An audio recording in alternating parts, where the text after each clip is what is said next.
So, this morning, we are still in Genesis 3 with the rebellion.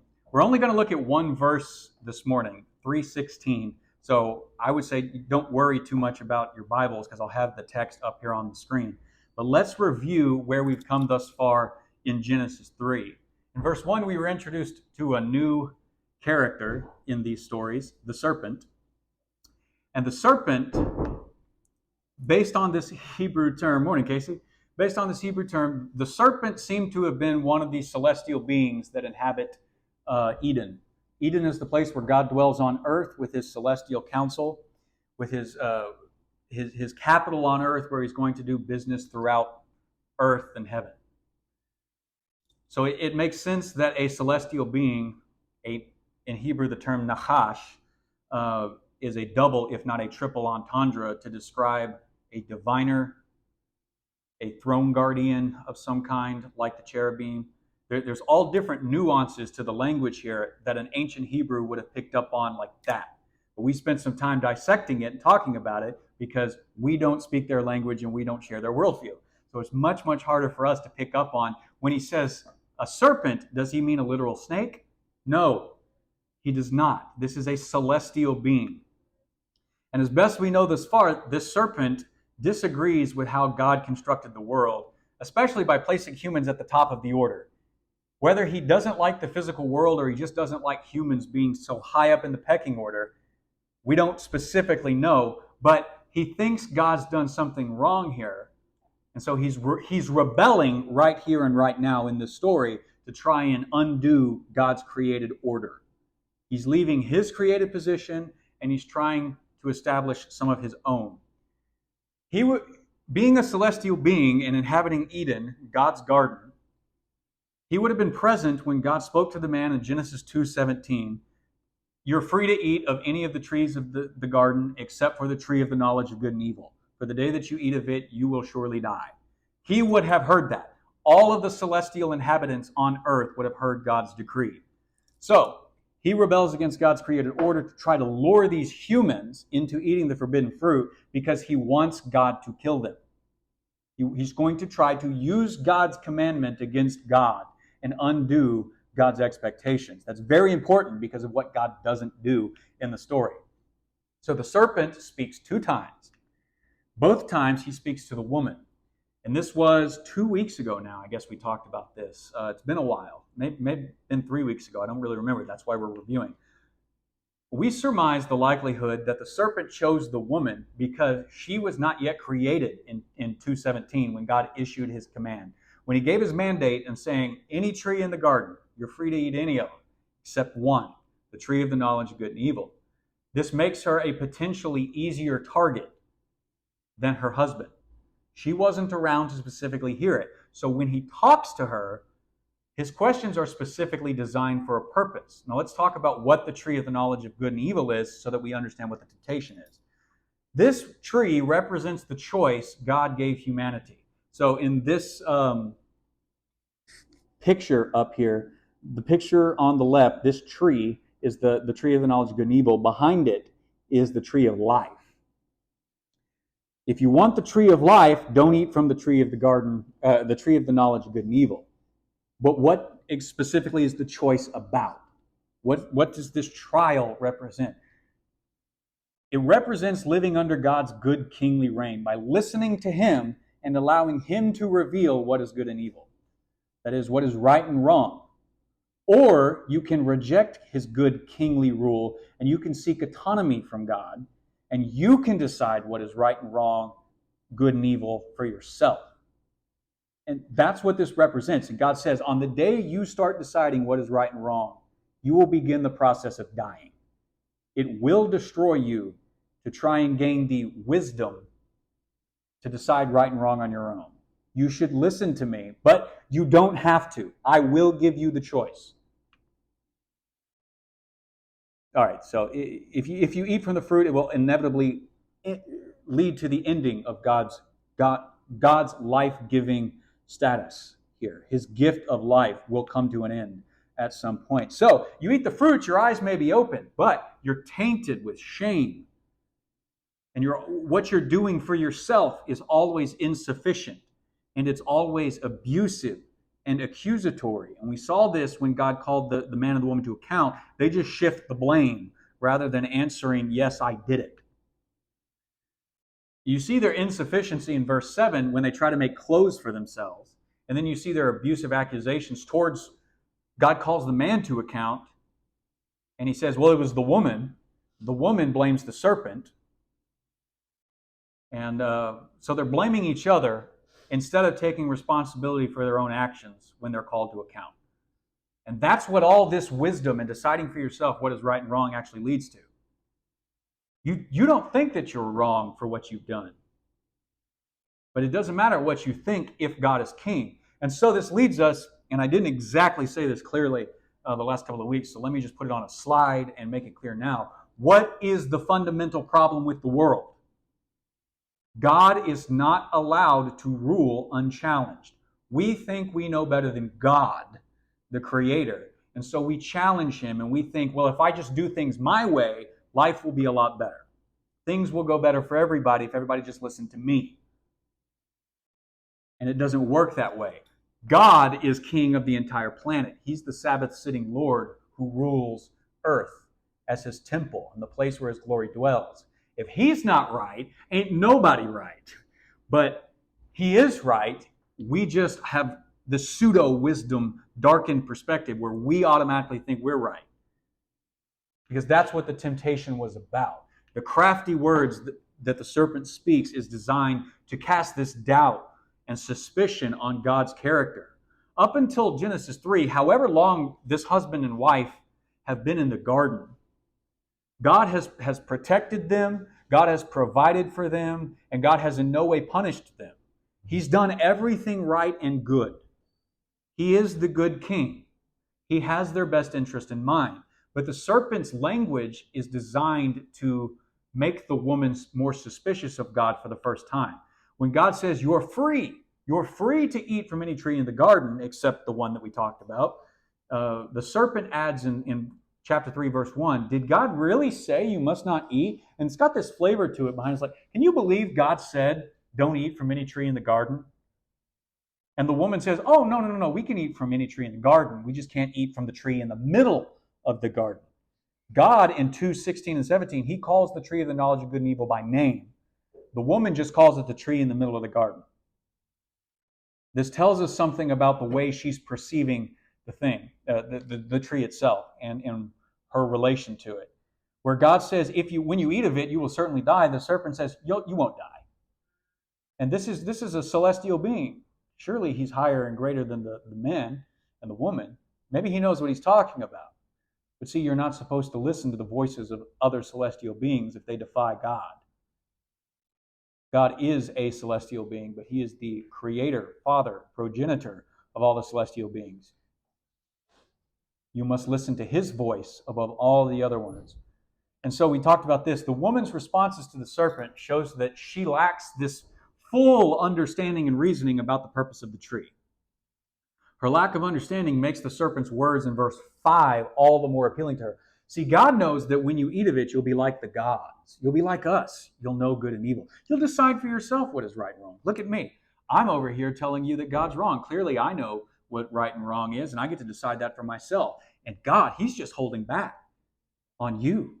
He's not giving you something that He gives us. Wherever the lie is specifically located here in great detail, what's implied is that God is definitely holding back on you. And so the first dark lord says something like this.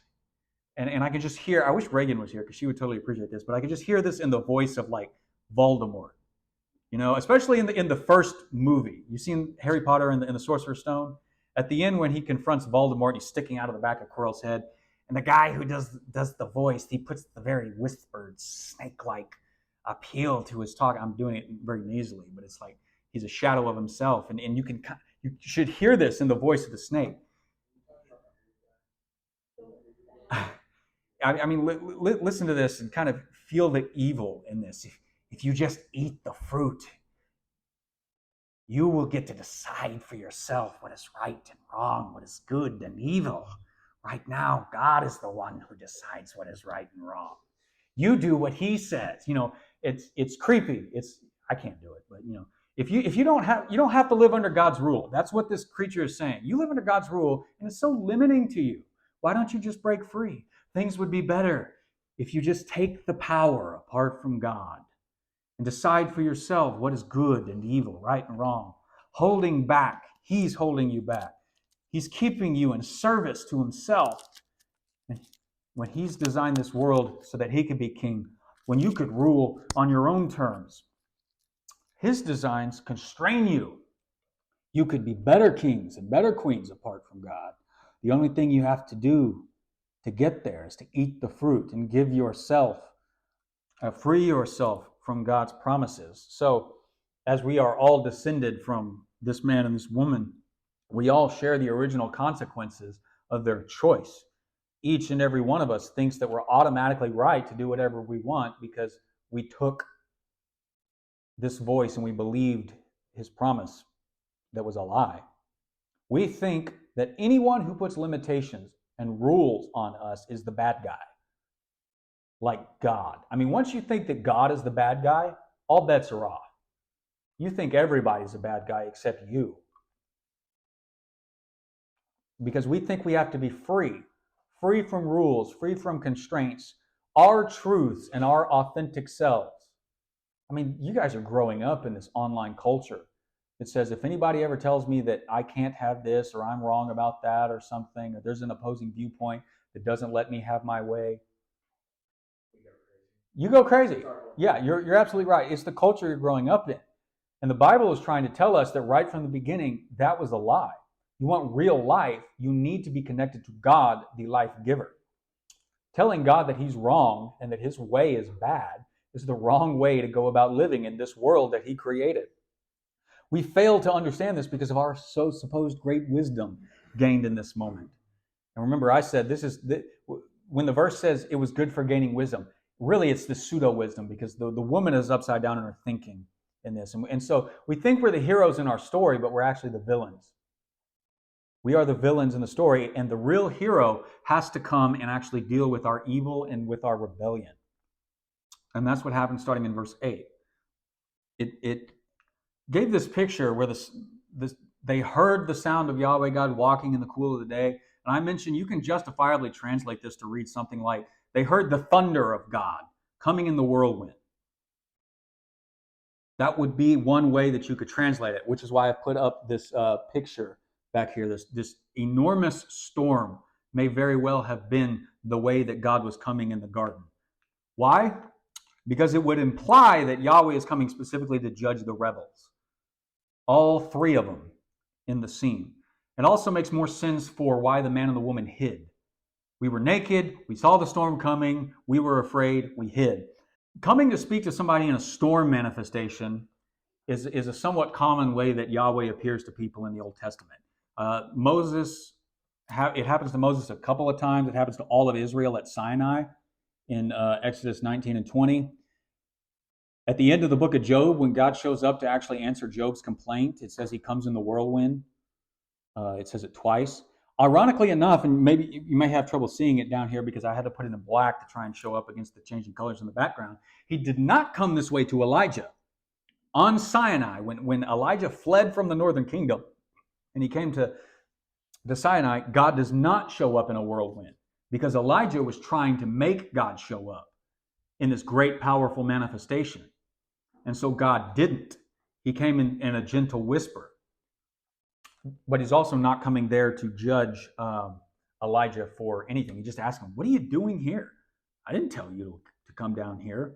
Go back to the north where I sent you and want you to be. So perhaps this picture is not this pleasant walk of God through the garden, and then he just looks around. Hey, where'd everybody go? That's not the question. When he calls Adam to account, he says, where are you? This is the beginning of the judgment scene. Adam, come here. That's the attitude between verse 8, where are you?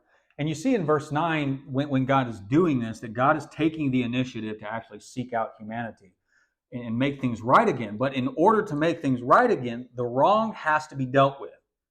Remember what I said. The only limitations on God as far as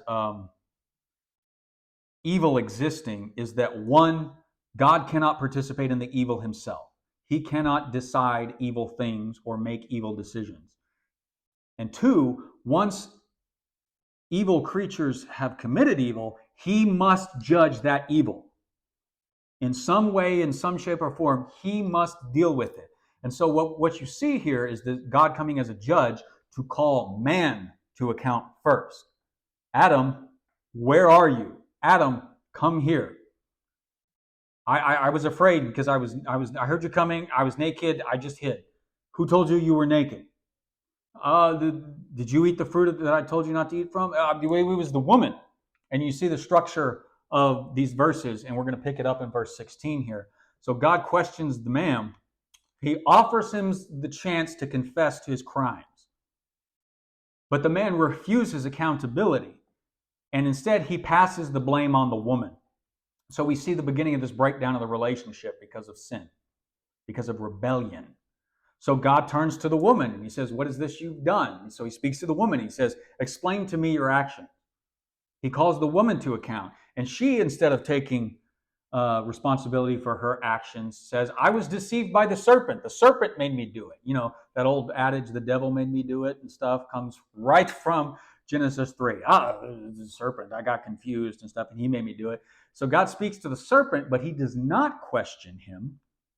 He curses the serpent in 14b and 15. God said to the serpent, cursed are you above all the animals and livestock. And so he moves from man to woman to serpent, and then back from serpent to woman to man in judgment. That's called a chiasm. It's a structure of saying A, B, C, and then repeating backwards C, B, A. The Hebrews did this a lot. You will find these all over the Bible once you start looking for them. I wouldn't suggest start looking for them. I'll just tell you when they show up. So his words to the serpent, he judges the serpent first, and he says directly, you are cursed above all the animals. So according to the heavenly hierarchy, the celestial serpent will now be lower even than the animals under the domain of the humans. The point of this curse is not to say, okay, snakes once had legs, and now God took their legs and they crawl on their bellies, because that's not a literal snake. And here, when the judgment starts, we move back into poetic language. This is not literal. This is elastic ideas. The language is animalistic in tone and flavor, but it's not making a literal animalistic point. It is about low status, and it's actually associated with the grave in the underworld. It says, you wanted to be so high, I will cast you so much further down than you can imagine. The underworld is literally the world under the world that the humans and the animals thought they lived on. So this is ancient thinking. So the idea is to say right from the beginning, anybody who seeks to exalt themselves beyond God's appointed position will only be brought low because they're rebelling against where God put them. In his goodness and his wisdom, he said, I want you here. He says, well, I want to go there. And you say, no, if you're going to try and go there before I'm ready to exalt you, you'll just be cast down and end up lower. You see Jesus talking about this all the time when he says the first will be last and the last will be first. The prophets explain it by saying, every mountain will be brought low and every valley will be raised up. The world is flipped upside down in Genesis 3 with this rebellion, because the hierarchy of the way things are supposed to be is upside down. So the serpent is cast out of the heavenly hierarchy because he sought to undo God's established order to set up his own design. So it's kind of like this. We looked at this. Yahweh, the celestials, and the humans, and then the animals. And now the serpent is cast down below the animals. An association with the grave and the underworld. That's what you get for trying to actually exalt yourself. And in the midst of this judgment, we saw this mention of grace coming. We'll talk more about this as we go through Genesis, but let me just hit on this briefly. Out of the woman whom the serpent attempted to use God to put to death, God will still bring about offspring as he intended since chapter 1. Be blessed and multiply.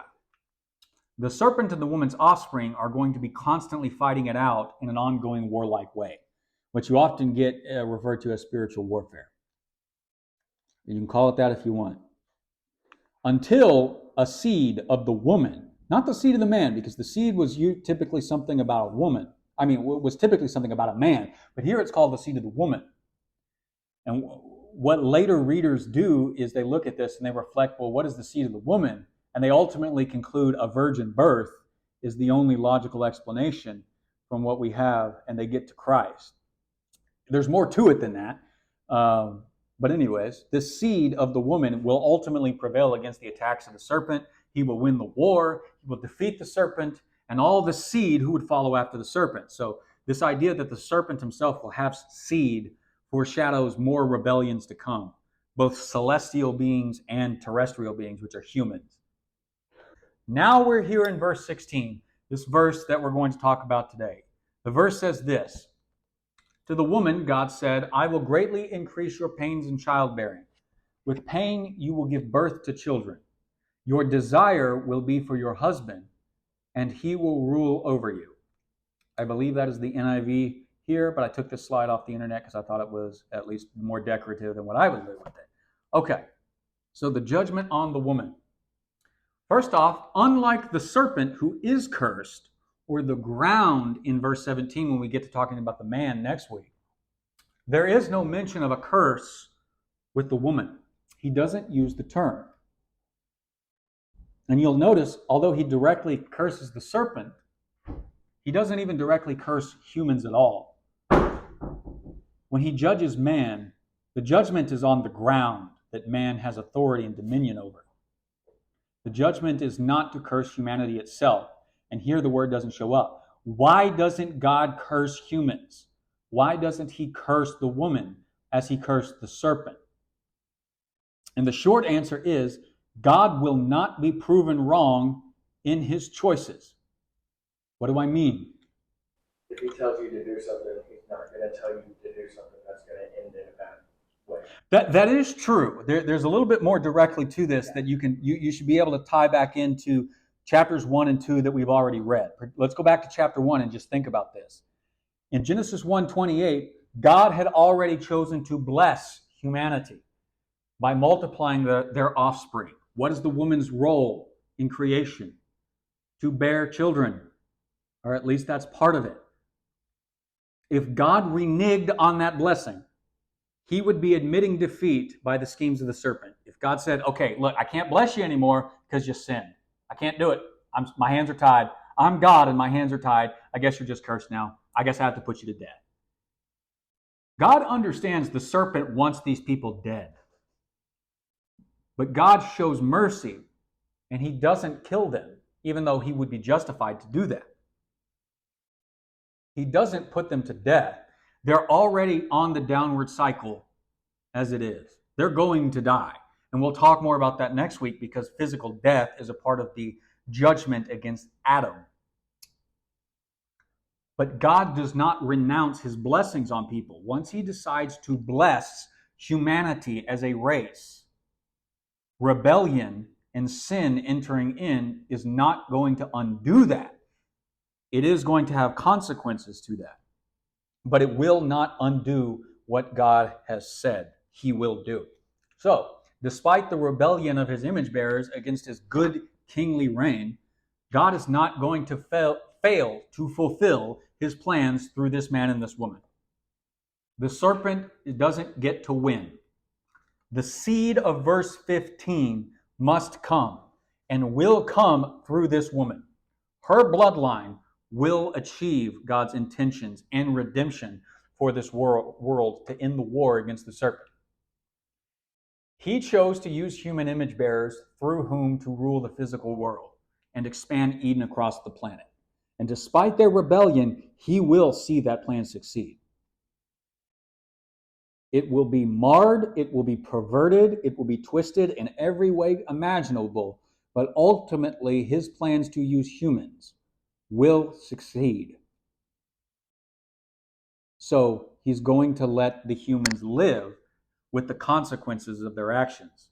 So by now you should be able to pick up some of these things in the story. You don't just read chapter 1 and forget what it says. The rationale for what doesn't happen in chapter 3, as much as what does happen, is because of what God has already done. That's how stories work.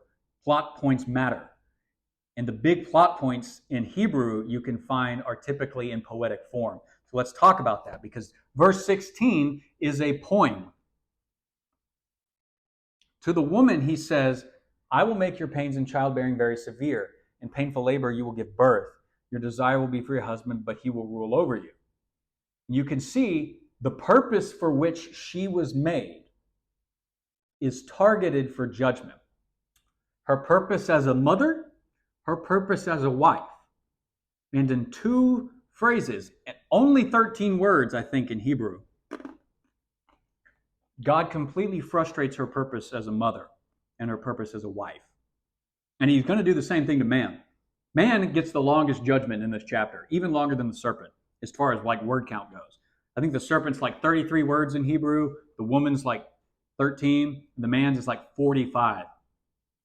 And let me tell you, before we even get into this may sound harsh because it's a judgment against woman, but we don't want to disconnect it from judgment to man that we'll talk about next week. And I'll just tell you this, despite woman's failure here, man's failure, Adam's failure was way more than hers. And you should already understand why. Because he was there when God issued the command in 2:17.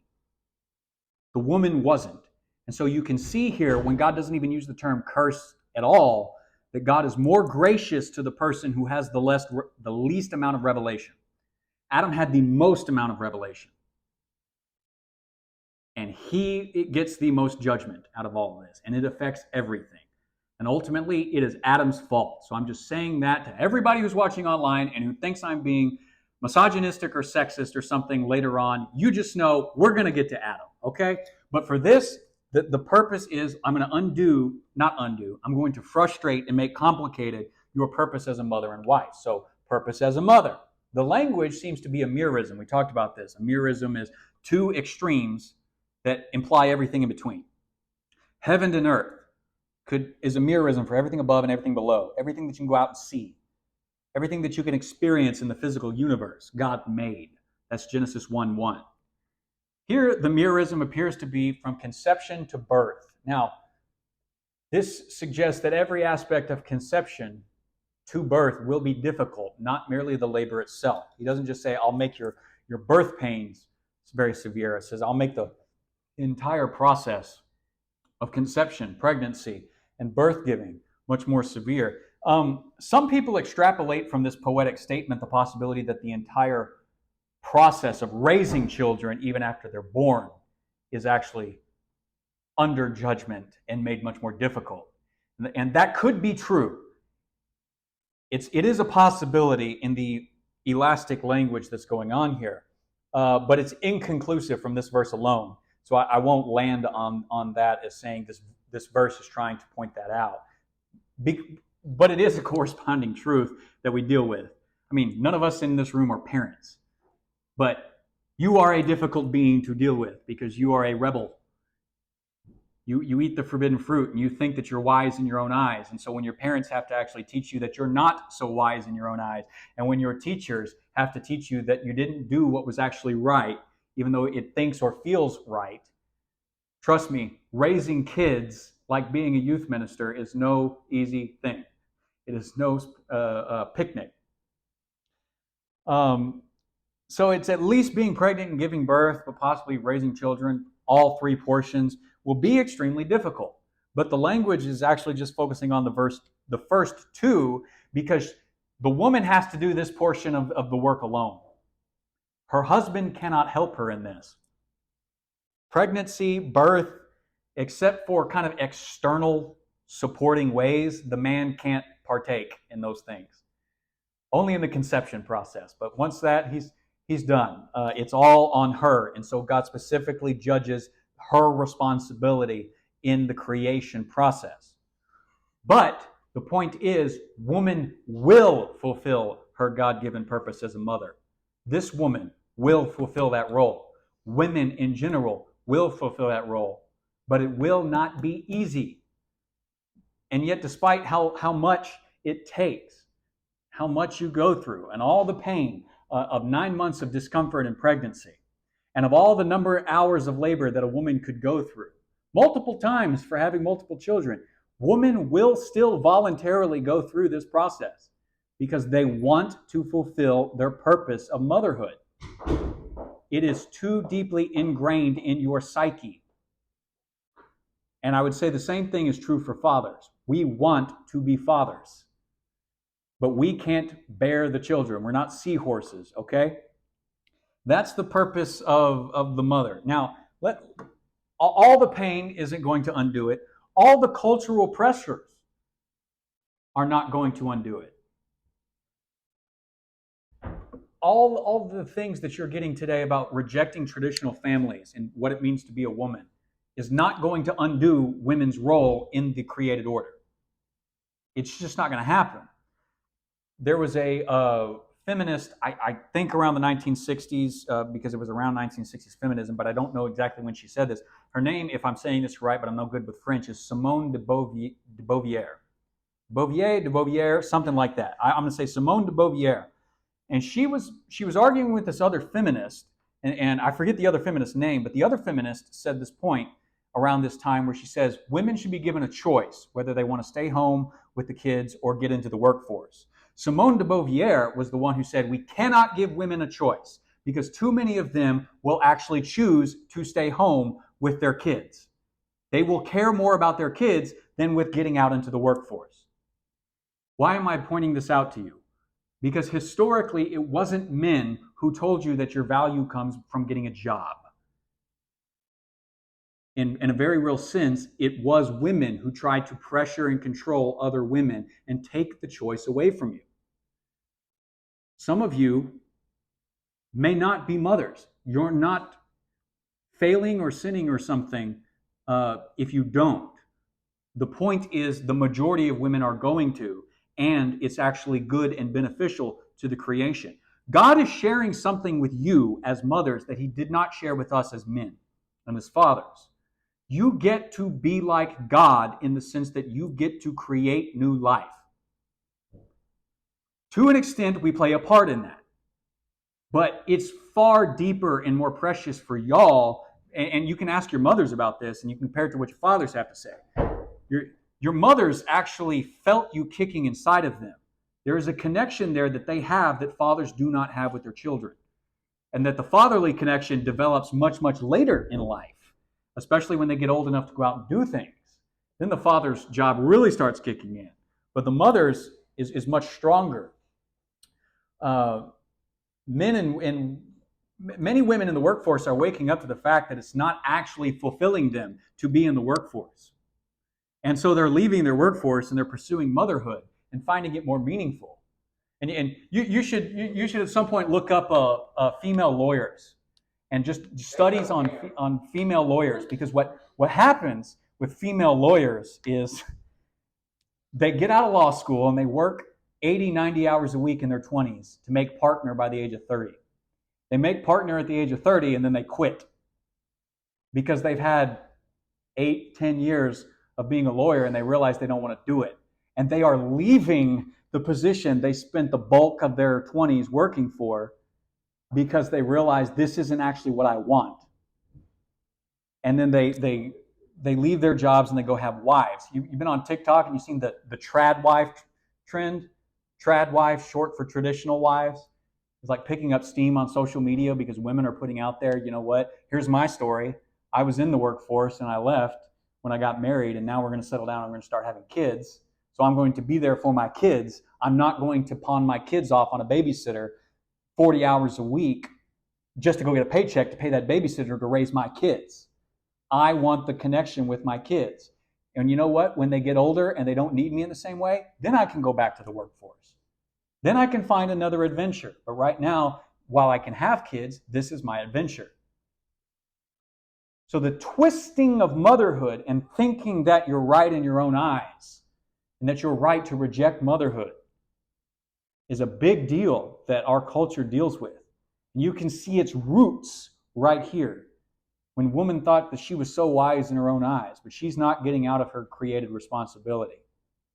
And neither will women, despite all the anger that they're bearing. We need to deal with this anger in women and their resentment towards their position that God honored them to give and gave them. This was not a punishment. He does not say, okay, now you're going to have to bear the children, and now you're going to be. It's not a curse to bear children. It's just not. It's not a curse to be a wife. But the purpose of the wife and the battle of the sexes begins right here. Taylor, question. Actually, it is kind of terrible to be alive, depending on the male. That is true. So then your argument it's kind of terrible to be a wife depending on the man. Does that mean it's kind of terrible to be a husband depending on the wife?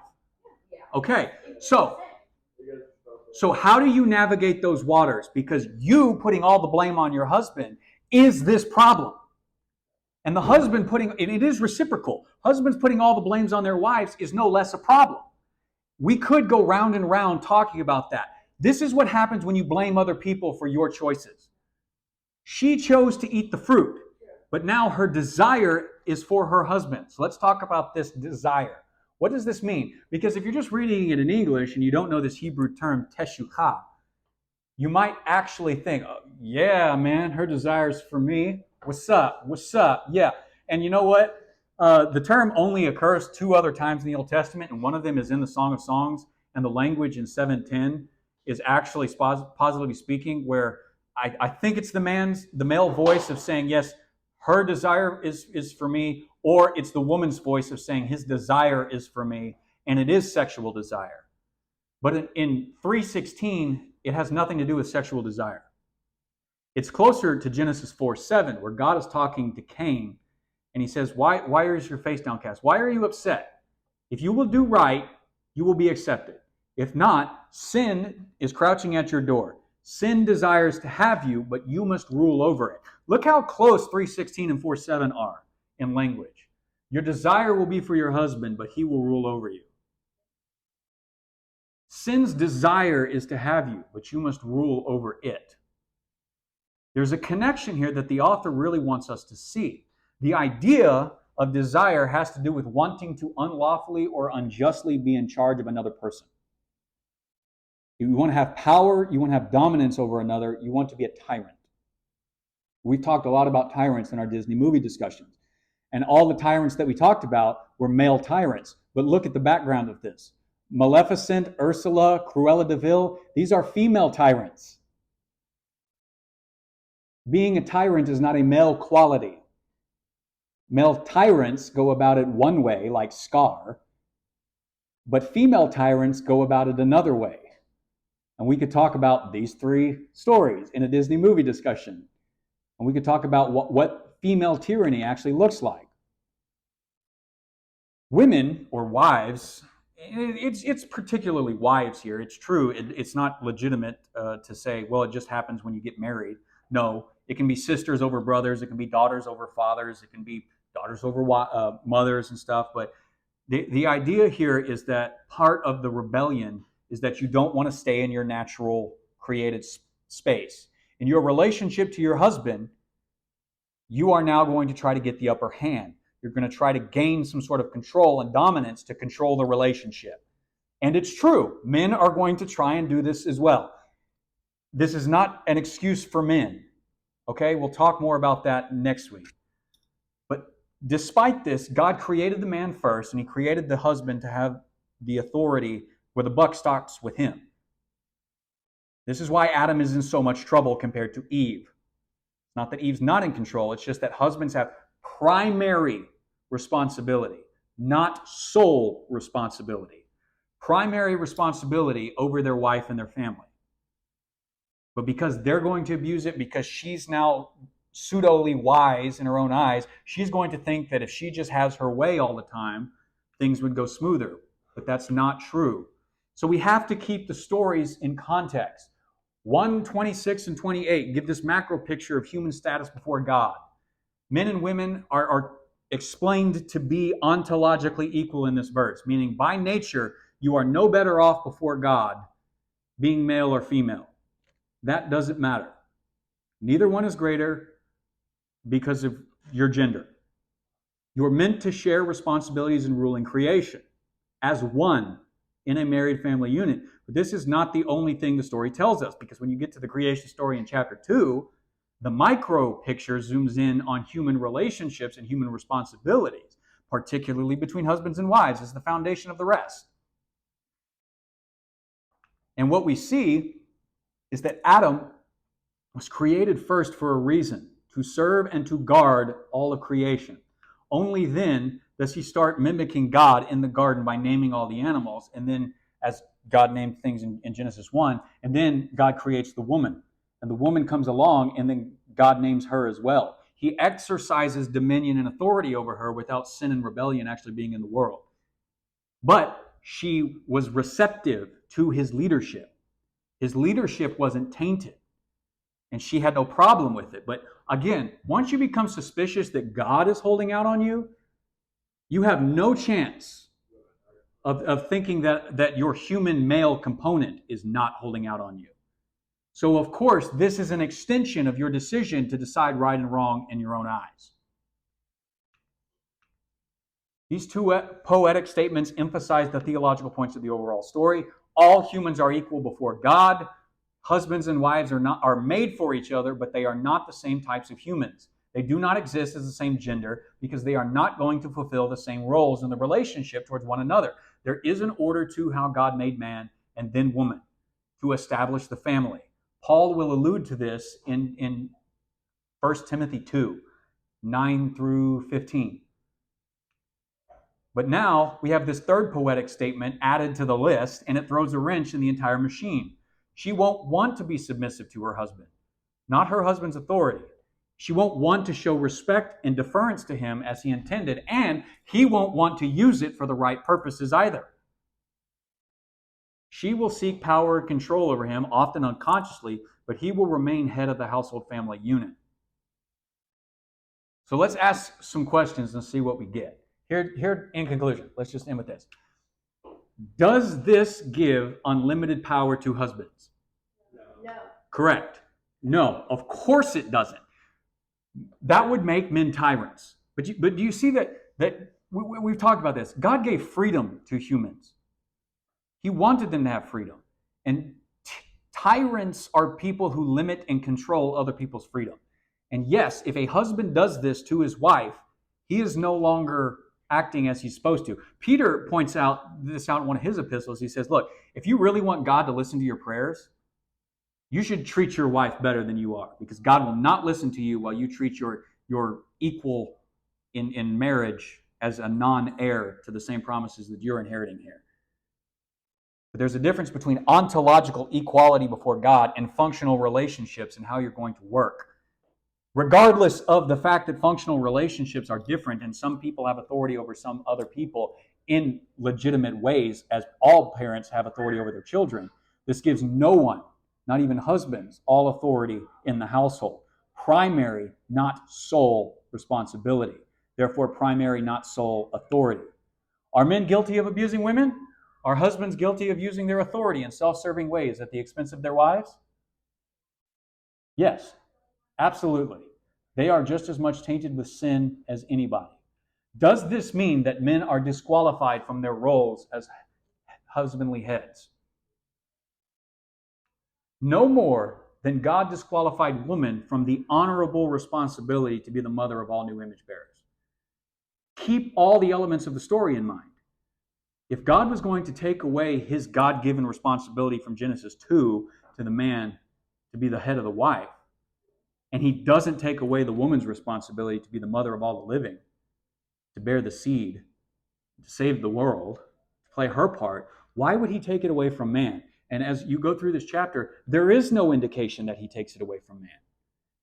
He builds it in chapter 2, and he does not unbuild it in chapter 3. If God is going to be gracious and merciful and keep her purpose going despite the presence of sin, why would he not do the same thing for the man he created?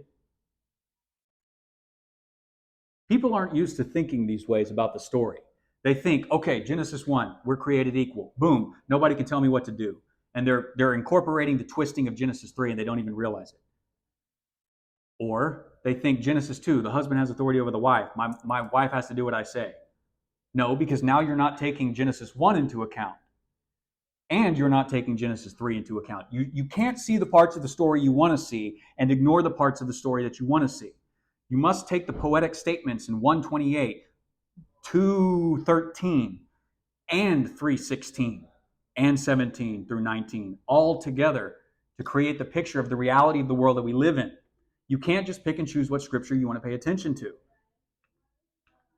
Why might God have made men to be the heads of the household and given women the honor of carrying children?